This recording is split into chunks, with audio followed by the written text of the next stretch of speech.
मैं आपको भूलूं नहीं। हे नाथ, हे मेरे नाथ, मैं आपको भूलूं नहीं। मेरा विश्वास का मंदिर खड़ा है, चिंतन करें। विश्वास का मंदिर एक है,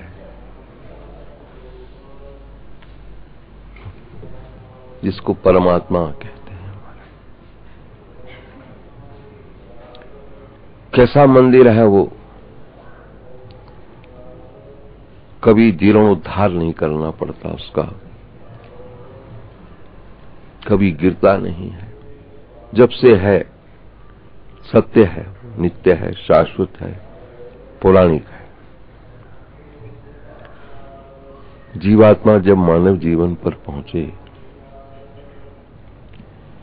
उसी पर विश्वास करने पर ही उसका उद्धार है। बाकी जितने विश्वास के पात्र हम चयन करते हैं जीवन में, सब विश्वासघात हमारा कर देते हैं। जब से होश संभाली, सभी ने हमारा विश्वासघात किया। हमारा माँ ने कहा था तू मेरा प्यारा बेटा, छोड़ के चली गई। बाप ने कहा था तू मेरा लाडला, चला, पता ही नहीं उसका। विश्वासघात। कई दोस्तों ने कहा था और तो छोड़ो, मेरे जीवन की चलने वाली यात्रा में 49 साल हो गया, घर के कोने में बैठे। कितने साथी इस अवस्था में बने, हमारे इस भेष में बने। कईयों ने हमको कहा बाबा आपके अतिरिक्त हमारा और कोई नहीं है। वो नहीं दिखाई दे रहे। 1000 लोग पता नहीं चले कहां चले गए 49 साल में। मैं एल्बम में देखता हूं, सब चित्र मिलते हैं, वो नहीं मिलता कोई। पूछने पर पता चलता है कोई तो हमारे सामने ही चले गए, कुछ पूछने पर पता चलता है बाबा वो तो पिछले साल शरीर छोड़ गए। कोई कह रहा है 10 साल पहले चले गए, बाहर आउट स्टेशन चले गए थे। देखते ही देखते सारा का सारा संसार मिथ्यत्व की धूली पर नाच रहा था। डिम डिम नाद कर रहा था, घोष कर रहा था कि ये कभी सत्य हो ही नहीं सकता है। जो दिखता है, न आसतो विद्यते भावो, न भावो विद्यते सता, उभयोरपि दृष्टोऽन्तः संज्ञो सत्यदर्शिभिः। इस विश्वास के मंदिर की ध्वनि है, हे अर्जुन, असत का तो कोई अस्तित्व ही नहीं है। जो दिखता और रहे नहीं, तो फिर वो सत्य कैसे हो गया? मेरी बाल अवस्था मुझे दिखी रही नहीं, तो फिर सत्य क्या हुई? जवानी दिखी पर रही नहीं, तो सत्य क्या हुई? काले बाल दिखे पर रहे नहीं, सफेद हो गए, तो सत्य क्या हुआ? दांत चमचमाते दिखे पर रहे नहीं, तो फिर सत्य क्या हो गया?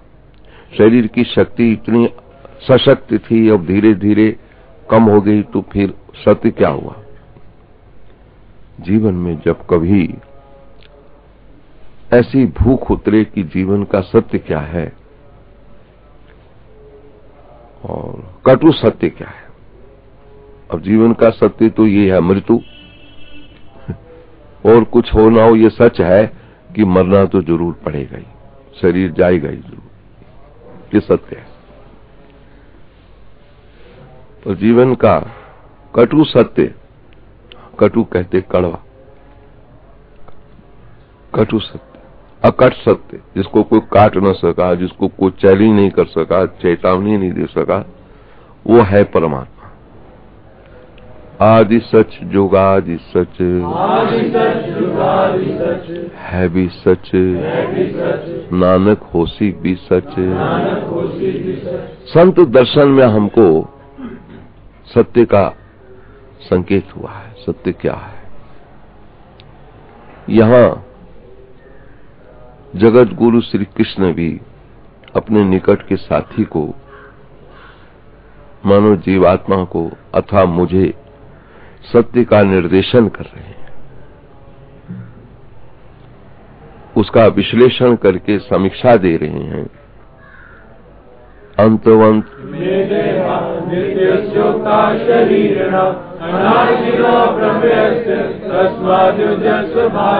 अब इसमें विश्लेषण हो रहा है। जैसे हंस के समक्ष दूध रखें तो सुनते हैं कि वो दूध पी जाता है, पानी छोड़ देता है। कितना पानी मिला के दूध में रख लो, हंस के आगे रखो, पानी नहीं पिएगा वो। कैसी बुद्धि है उसकी, कैसे दूध छान देता है। ऐसे जिसको विवेक हो जाता है, विवेकवती मति हो जाती है, तो असत्य और सत्य का निर्णय हंस की तरह लेने लगता है। इसलिए जो निराधार प्रसंग है उसके लिए ज्यादा ध्यान नहीं देता, यही कहता रहता, आया राम, राम नाम सत्य है,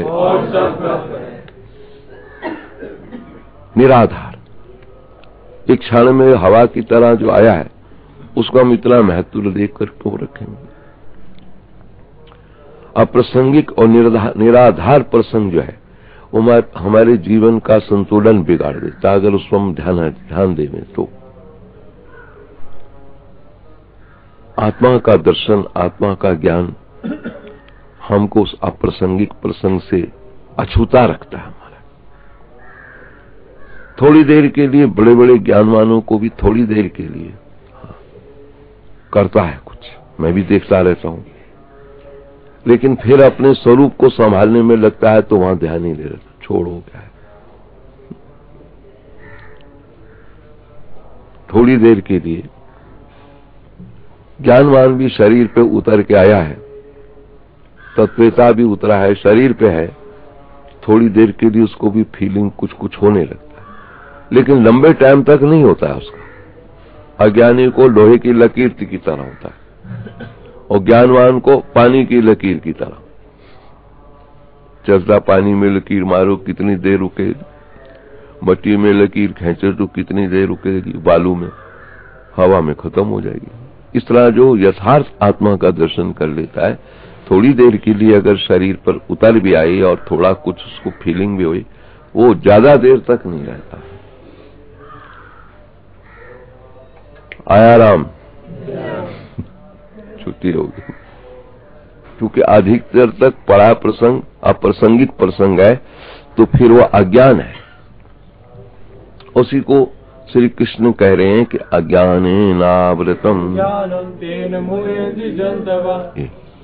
हे अर्जुन, अज्ञान के पर्दे से ज्ञान ढका रहता है और उसमें जीव, ये जंतु मोहित हो जाता है। फिर ये मानव की भूमि पर भी है तो इसको जंतु कह के बुलाया गया। जंतु गिरी योनि है। अज्ञान जंतु बना देता है, जंतु तक बना देता है। बताओ, तिर्यक बल से चलने वाले, पेट के बल, कीड़े फीड़े, सांप, जंतु। मानव पर भी यदि अज्ञान पड़ा रह गया, अप्रासंगिक प्रसंगों को ज्यादा प्रश्रय दिया गया, प्रेफरेंस दिया गया, तो उसका परिणाम यह है कि उसको जंतु बनने में भी देरी नहीं लगनी। इतना उसमें लॉस है, इतना नुकसान है हमारा। प्रयत्न करना चाहिए कि अपने ज्ञान के द्वारा, अपने आत्मा के ज्ञान के द्वारा हम उसको भुलाने का प्रयास करें। कल हमारे ट्रांसपोर्ट कमिश्नर आए, अब रिटायर्ड हैं वो, हमसे दोपहर को प्रसाद पाते समय प्रश्न कर रहे थे, महाराज काम, क्रोध, लोभ, मोह ये कैसे शांत हो सकते हैं? हम भजन करने लगते हैं तो भी ये सताते रहते। माला फेरा हूं, उस सामने नल चल रहा है, उठता हूं, पहले नल बंद करता हूं, माला हाथ में होती है। कोई बिजली बुझाने का ध्यान नहीं करता, मैं अपना पाठ कर रहा हूं, उठ के बिजली बंद करता हूं। तो क्या करें ऐसे समय पर? चला जाता है मन। हमने कहा ये प्राकृतिक नियम है, इनको ध्यान ही मत दो, बुझाने जाओ तो जप करते हुए जाओ। क्या टूटा तुम्हारा? वो तो स्वभाव प्रकृति का है। आंखों देखी मक्खी कौन खा लेगा? आंखों दिख रही है कि बेकार पानी बह रहा है और तुम उस प्रकृति में वशीभूत होकर के पानी को बंद करने जा रहे हो, लेकिन ये प्रयत्न करो कि भजन न छूटे नहीं पाए, क्योंकि भजन, कोई प्रसंग ऐसा नहीं भजन को रोक सके हमारा। भजन तो झाड़ू देने वाली शबरी कितना कर रही है। जब से सुना है मतंग ऋषि के मुख से, बेटा मैं जा रहा हूं, शरीर छूट रहा है, राम आएंगे, तुमको दर्शन मिलेंगे, जाना मत तुम। क्योंकि शबरी ने भी निश्चय कर लिया था, गुरुजी शरीर छोड़ते ही मैं भी अग्नि में जल मरूंगी, मैंने क्या करना रही। लेकिन मतंग ने, ऋषि ने कहा, गुरुजी ने कहा, बेटा ऐसा मत करना, हाँ राम आएंगे। उस वचन को लेकर मंत्र मूलम, अब उस वाक्य को लेकर के शबरी ने एक ही काम किया। फिर उसी दिन से झाड़ू ले ली है। बताओ, झाड़ू फेरने में भी भजन होता है। तू कहीं बैठ, बाबा यहाँ आ जाओ, बाबा तू इधर जगह कहीं बना। क्या झाड़ू फेरने में भी भजन हो? तुम थोड़ी नीचे सीढ़ी में बैठो। क्या झाड़ू फेरने में भी भजन होता है? कहते क्यों नहीं होता? इसी मैदान जंग में श्री कृष्ण ने एक प्रसंग लगाया अर्जुन को, तस्मात् सर्वेषु कालेषु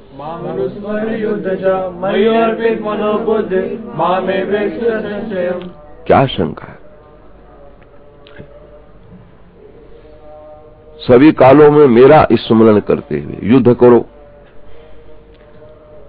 अर्जुन मुंह से तो नहीं बोला, लेकिन अंग प्रत्यंग से प्रश्न झर गया, महाराज दोनों काम मेरे से नहीं होंगे, युद्ध भी करो भजन भी करो, ये कैसे हो जाएगा? या युद्ध करेंगे या भजन होगा? कहता है नहीं, दोनों काम हो सकते हैं। कल हमने मिश्रा जी को कहा भी दोनों काम हो सकते हैं, बिजली भी बुझाओ फालतू चल रही, नल भी बंद करो फालतू चल रहा है, दोनों काम हो सकते हैं, क्यों नहीं हो सकते? तुम ऑफिस में बैठे हुए काम कर रहे हो, भीतर भीतर घरवाली या बच्चा या पोता याद आ रहा है, तो फिर दोनों काम नहीं हो रहे। दोनों काम हो रहे, ऊपर से कलम चल रही, भीतर से घरवाली याद आ रही, या बच्चा याद आ रहा, पोता दोता याद आ रहा, तो दोनों काम नहीं हो रहे। भजन तो हमारा ऐसा इंटरनल विषय बन जाए सहज का कि शरीर के प्रारब्ध को भोगते हुए भी न छूटे नहीं पाए वो, इसका नाम है भक्त। इसको भक्त कहा गया। जहां किसी भी देश काल परिस्थिति अवस्था में भी भक्ति नहीं मिलती, उसका नाम है भक्त। विभक्ति का अर्थ है खंड, टूटा नहीं प्रसंग। ने कहा जहां युद्ध करने जैसा निसंस्कृति जो है, उसमें भी भगवान कह रहे मेरा भजन करते हुए युद्ध करो। दोनों काम तो कर सकता है, क्यों नहीं कर सकता? जब संसार का चिंतन भीतर है और मंदिर में बैठ सकता है, फिर दोनों काम क्यों नहीं हो सकते? कई काम हो सकते हैं। एक कहता है मैं बैठे बैठे आंख बंद करके रोज बंबई घुमाता हूं, टिकट है नहीं, बंबई एक बार देखा हुआ, कोई टिकट पूछने वाला नहीं, मैं पूरा घूम के चला आता हूं। अब बताओ, जहां जहां मैंने देखा हुआ आंख बंद करता हूं, अब टिकट है नहीं, पैसे है नहीं, घूमने जाऊं, आंख बंद करके सारा बम्बे घूम के चला आता हूं। कमाल, पैसे कुछ नहीं लगता। अब दोनों काम क्यों नहीं हो सकते बताओ? एक पंजाबी संत कहा करते थे, हाथ कारवल और दिल यारवल, यूं कह रहे थे।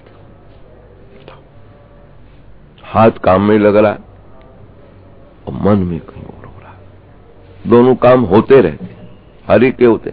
भगवान ने कहा ऊपर से तू युद्ध कर, भीतर से मेरा चिंतन लगा, देखता हूं तुमको कौन हराएगा। तस्मात् सर्वेषु कालेषु मामनुस्मर युद्धचा मयि अर्पित मनो बुद्धि मामेवेशस्य असंशयम्। निश्चित है कि तुम मुझे प्राप्त कर लेगा। युद्ध करोगे, मेरा स्मरण करोगे तो मुझे प्राप्त करो, क्योंकि मुख्य जो है मेरा स्मरण हो जाएगा। युद्ध तेरे शरीर का प्रारब्ध हो जाएगा, कर्म जो है शरीर के प्रारब्ध तक पड़ा रहता है, और भजन जो है भीतर का विषय है। कर्म की भूमि मिल गई शबरी को, भील जाति में महाराज, लेकिन भजन मन का विषय था। इसलिए हम लोग बहाने बनाते रहते हैं। क्या गोपी हैं, काम करती हुई कन्हैया को एक क्षण के लिए नहीं भूलती थी। फिर क्या हुआ, कैसी घटना ब्रिज की सुनाई संत ने महाराज। एक बार की घटना है, नारद जी ने ध्यान में देखा कि भगवान निर्गुण जो हैं वो सगुण बन करके आए हैं। कृष्ण संज्ञा लेकर के गोकुल में पहुंचे हैं। जहां मैं देखूं कि वो जो ब्रिज के वासी हैं, गोकुल वासी हैं, क्या भगवान को जाने हैं, कुछ मान भी रहे हैं कि नहीं मान रहे उसको, क्योंकि बिना जाने कौन माने। एक भक्त हमको कहने लगा, बाबा मैं मान तो रहा था आपको, आता मथा टेक जाता था, लेकिन जब से आपको सुना है ना तब से कुछ जानने में लगा हूं। अब मेरा ज्यादा आपके प्रति लगा हो गया। मानने में था तो मुड़ा झुका के चला जाता था, लेकिन जब से आपका मैंने सुना है और आपकी दिनचर्या दिखी सवेरे से लेकर, तब से फिर मैं कुछ जानने लगा हूं। वो जानकारी ने मुझे हर जगह आपसे चिपटा के रखा है। दुकान पे काम करता रहता हूं तो भीतर मन में तुम्हारी तरफ ध्यान आ जाता है। बाबा कैसे जीवन काट रहा है, कैसा खाना खाया उसने, मुझे भी खिलाया, मैं ऐसा कैसे हमेशा खा लूंगा, इसे चिंता लगने लगता। अब जब से जानने में आया है प्रसंग, तब से वृत्तियां सारी दुकान पे घर पे आपकी तरफ लगी रहती हैं। शरीर है कर्म से बंधा हुआ, दुकानदारी में लगे काम कर रहे हैं सब, लेकिन भीतर भीतर हर वक्त आपकी क्रियाकलाप का चिंतन होने लगता है। जाने बिना जो मानना है वो हवा का होता है, जानकर जो मानना होता है वो लोहे की लकीर की तरह होता है। बिना जाने जो मानना होता है, देखा है नहीं, पता है नहीं, मान रहे हैं। क्यों मान रहे हैं? बड़े बड़े मनिस्टर वहां जाते हैं इसलिए मान रहे हैं बस। और जब तक स्वयं किसी संत की, भक्त की दिनचर्या, जीवनचर्या का दर्शन तुम्हारे सामने नहीं आता, तब तक जानकारी नहीं होती। और बिना जाने जो मानना है वो हवा है। आज मान रहे, कल हवा से छुट्टी। जानने के बाद जो मानना होता है वो अमिट छाप डाल देता है। अर्जुन ने भी यही कहा, अजानता महिमानम मया प्रमादात् प्रणयेन वापि यच्चावाचारमसत्कृतोषि विहारशय्यासन भोजनेषु। मैं जानने में नहीं था तुम्हारा विषय, मैं नहीं जान पाया आपको, ये आप ऐसे हैं। महिमानत, तुम्हारी महिमा को न जान करके मया प्रमादात्, परमात्मा द्वारा, मेरे द्वारा, परमात्मा से, प्रणय से, समझे, अधिक प्रेम की दशा में भी बावला हो जाता है इंसान, कुछ कुछ कहने लगता है। तो मैंने शिष्टाचार, अनुशासित और आदर सूचक शब्द आपको दान नहीं करे। हे कृष्ण, हे यादव, हे सखेती, इसे कह के पुकारा। अब क्षमा करो। इसमें जानने के बाद जो मानना होता है वो बड़े अलग किस्म का होता है। श्री कृष्ण ने जब ये कहा कि तस्मा सर्वेषु काल, जब ये कहा तो अर्जुन ने एक ही बात पकड़ ली कि मेरा स्मरण करते हुए तुम युद्ध करो, ठीक है, फिर मुझे क्या परेशानी है। धनुष उठाया, बाण लगाया, जब चलाने लगा तो ठाकुर को देखा पहले, मानो स्वीकृति ले रहा, चलाओ। कितना चतुर निकला, कुछ भी होगा ये सारा आपके जिम्मे लगना है, क्योंकि आपने कहा है। उधर से धनुष, इधर आंख कृष्ण की तरफ जा रही है, बाण अनुसंधान हो रहा है। और कृष्ण भीतर भीतर प्रसन्न होते हैं कि तुमने गुरु मंत्र को अच्छा पकड़ के रखा है। श्री कृष्णम वंदे, मेरी बात तुमने पकड़ ली है, मेरा स्मरण करते हुए युद्ध करो, तो युद्ध कर्म जो है वो मेरा नहीं रहेगा, फिर तुम जानो तुम्हारा जाने का। कोई मरेगा, कुछ होगा, मेरा क्या फिर? आपने ही कह रखा है मेरा स्मरण करते हुए भजन करो, कर्म करो। युद्ध रूपी कर्म को करते समय एक एक धनुष के साथ एक एक बाण का अनुसंधान ठाकुर की रूप माधुरी छवि को दर्शन करके कर रहा था। ठाकुर जान रहे हैं इसको, परमात्मा जान रहे हैं। हमारा इन आउट सारा प्रसंग परमात्मा के पास पड़ा रहता। कोई हमको जाने ना जाने, वो जानते हैं। बस भजन करो, कहीं बैठ के करो। कई कहते हैं बाबा हम भजन कहाँ करें? हमने कहाँ करो? कोई देखे नहीं वहीं करो भजन। कोई यहाँ वाला नहीं देखेगा तो वो एक दिखता होगा, और यहाँ वाले जितनी आंखें दिखेंगे वो तुम्हारे भजन में नजर लगाएंगे, भजन भगवान को पहुंचेगा ही नहीं। भजन वैसा करके दिखाओ।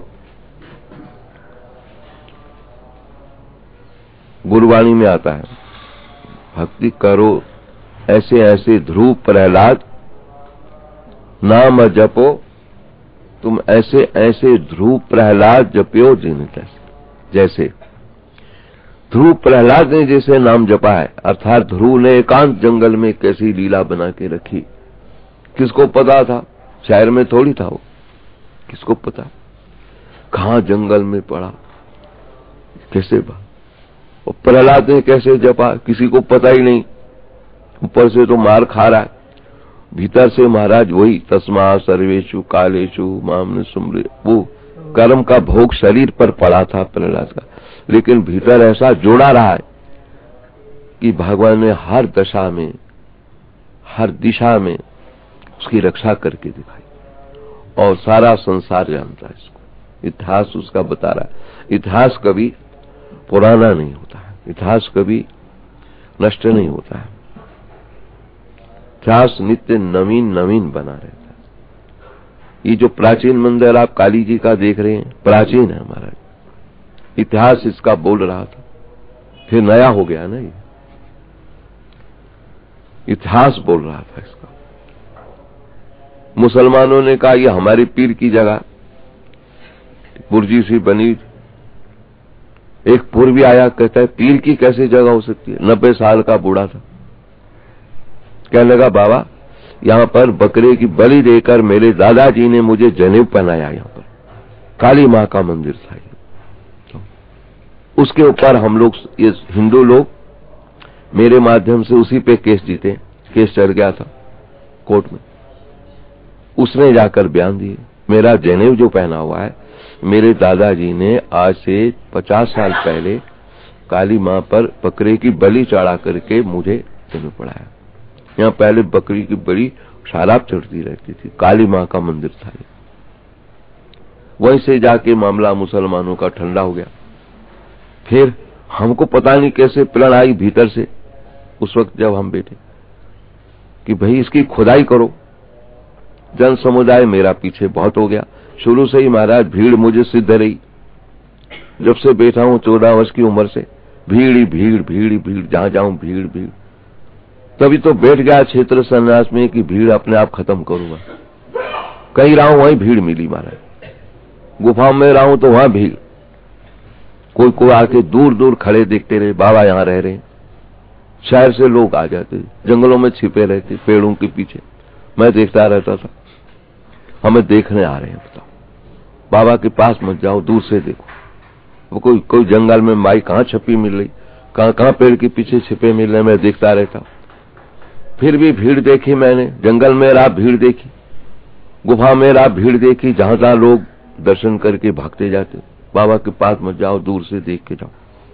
जब भीड़ ही हो रखी तो मैंने सोचा भीड़ से तंग करके अब अपने आप बैठ के तुम भीड़ अपनी खत्म करो। अपने आप दरवाजा बंद कर देता हूं, कभी ऊपर बंद कभी उधर बंद, तो फिर बात नहीं तो भीड़ ऐसी लगी रहती। बचपन से भीड़ मिली महाराज। स्कूल पढ़ता था तो भीड़ मिली।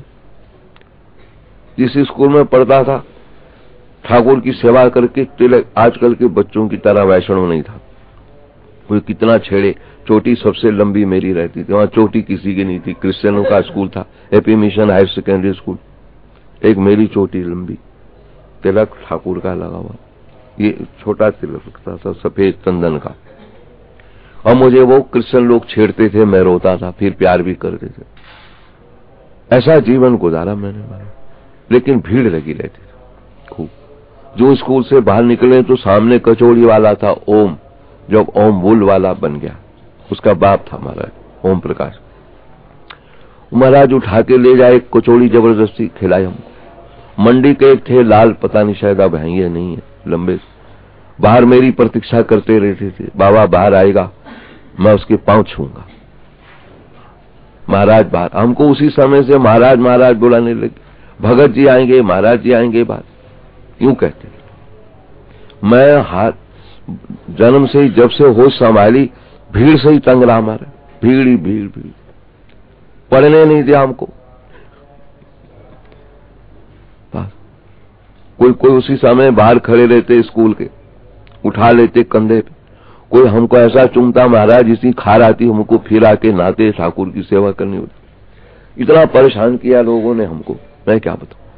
फिर बैठा तो कुछ शांति मिली, लेकिन बैठते ही भीड़ भीड़ भीड़ छोड़े नहीं हमको। अब 9 वर्ष से सुखी न भयऊं अब हुकी नहीं, मैं चलो अब बैठ ही जाओ, जहां जाओ भीड़ बनती है, भजन तो जो होना है वो हो ही रहा है, कहीं भजन करो, भीड़ जितनी है बनी रहे। अभी भी मैं अगर बंद ना करूं ना पट, तो भीड़ छोड़ती नहीं हमको, मैंने देख लिया। बंद करेंगे तब लोग जाएंगे, नहीं तो सब बैठे रहेंगे। दोपहर को भी जब तक हम बंद ना करें तो भीड़ रहेगी। रात को सोने तक, जब शयन करने लगते हैं उस समय की भीड़ अलग है। जब तक बंद ना करें, चाहे 11 बज जाए, लोग देखा आपने बाहर खड़े रहते हैं। जब तक हम जय श्री कृष्ण बुलावे नहीं खिड़की से, ये कैदी अब खिड़की से बुलाता, अच्छा अंतिम राम राम है, फिर मिलेंगे, देखो श्वास रात को, अब छोड़ो हमको आराम लेने दो, तब जाते हैं लोग। तो मैंने देखा जीवन का, शरीर का प्रारब्ध तो अलग है, इसलिए भगवान ने कह दिया तस्मा सर्वेषु कालेषु माम। शरीर के प्रारब्ध पर ध्यान दोगे तो भजन रहेगा ही नहीं। भजन करना कोई जानता है तो शरीर के प्रारब्ध का उसको कोई बिघन नहीं, मेरा अनुभव है। क्या बिघन कर लेगा हमको। तो कल हम उसको उत्तर दे रहे थे, अगर प्रकृति वश होकर के नल फालतू चल रहा है, कमिश्नर से हमने कहा तू माला फेरते फेरते नल बंद कर रहा है, भजन न टूटे नहीं पाए, ये तेरा ध्यान है। बाकी तो प्रकृति के नियम है, आंखों देख की मक्खी कौन खा लेगा। बत्ती फालतू जल रही है, भक्त भी बैठा है तो बत्ती बुलाएगा ही। तो यह है कि भक्ति न छूटे, भजन न छूटे, स्मरण न छूटे, ये प्रयत्न करना है हमको। बाकी शरीर के प्रारब्ध से फिरत सदा माया कर प्रेरा,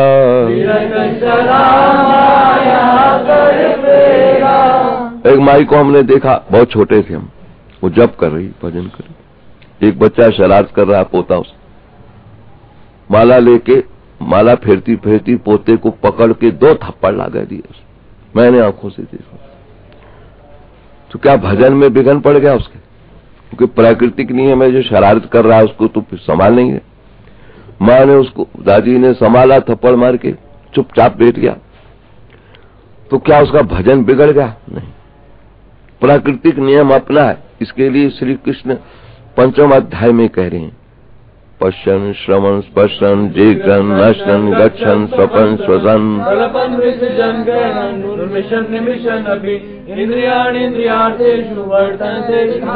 ये जो प्राकृतिक नियम है, ये तो अपना काम करेंगे। भगवान ने अर्जुन से कहा तेरा क्षात्र धर्म है, तो नहीं युद्ध करेगा तो भी तुझको क्षात्र धर्म युद्ध के लिए बाध्य करेगा। ऐसी क्या बात, करना ही पड़ेगा तुम।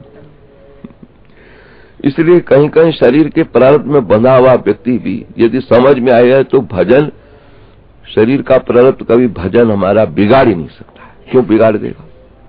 जहां रहेंगे, जिस गली में रहेंगे, जिस मोहल्ले में रहेंगे, जिस परिवार में रहेंगे, जिस परिस्थितियों से जूझेंगे, यदि भजन का पता चल गया है तो भजन क्या बिघन कर देगा हमारा। भजन अपनी जगह चल रहा है, शरीर का प्रारब्ध अपनी जगह चल रहा है, पॉजिटिव नेगेटिव दोनों तारें चल रही है हमारा, दोनों की जरूरत पड़ रही है। कहीं ऐसी जगह फिट करके रखी है, अगर वो दोनों तारें बाहर मिलती हैं तो मीटर फूकता है, आग लगती है।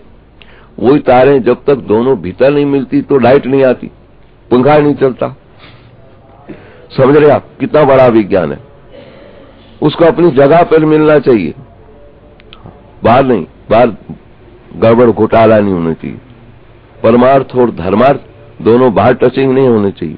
दुकानदारी करनी हो बेटा भक्त, तो फिर कोई आए तो एक पैसे का भी उसको लिहाज मत करो। दुकानदारी है ये। और धर्मार्थ का प्रसंग है तो ऐसा खुला रूप तुम्हारा दिखाई दे। भीतर एक यंत्र है जहां ये दोनों तारे वहां मिलकर तो आनंद देती हैं।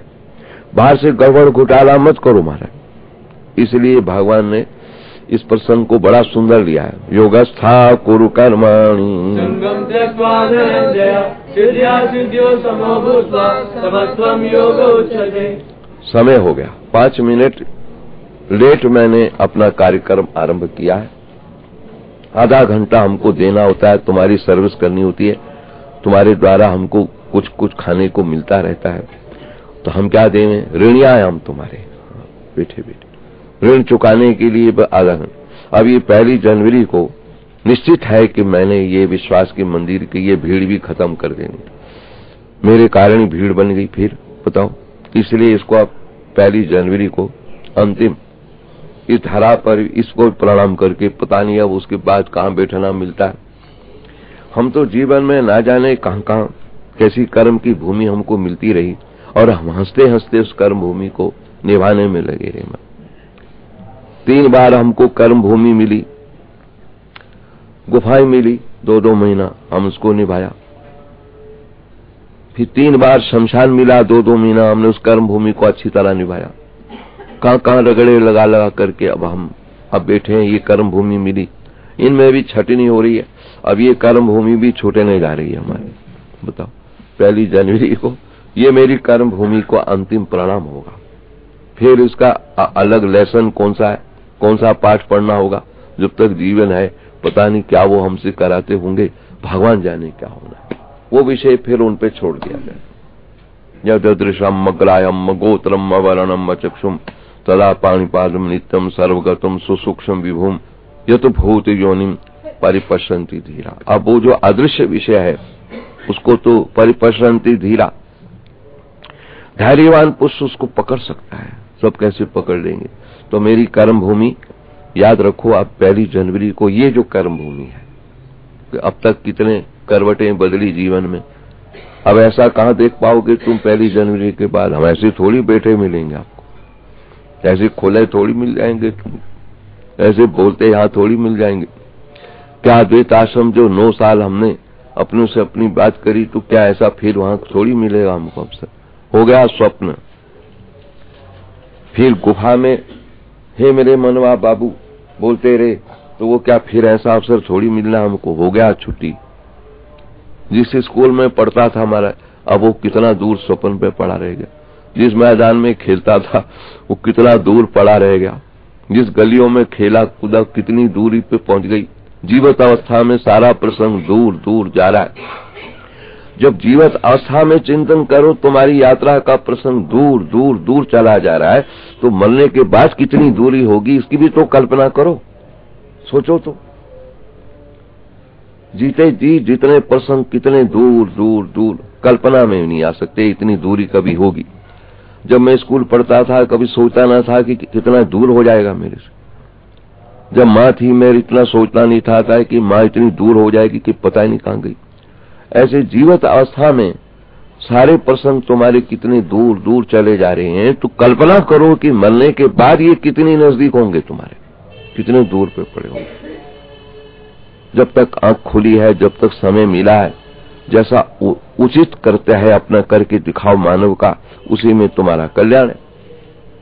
ओम गीता शास्त्रमिदं पुण्यम या पठेत प्रजा विष्णु पद्मवान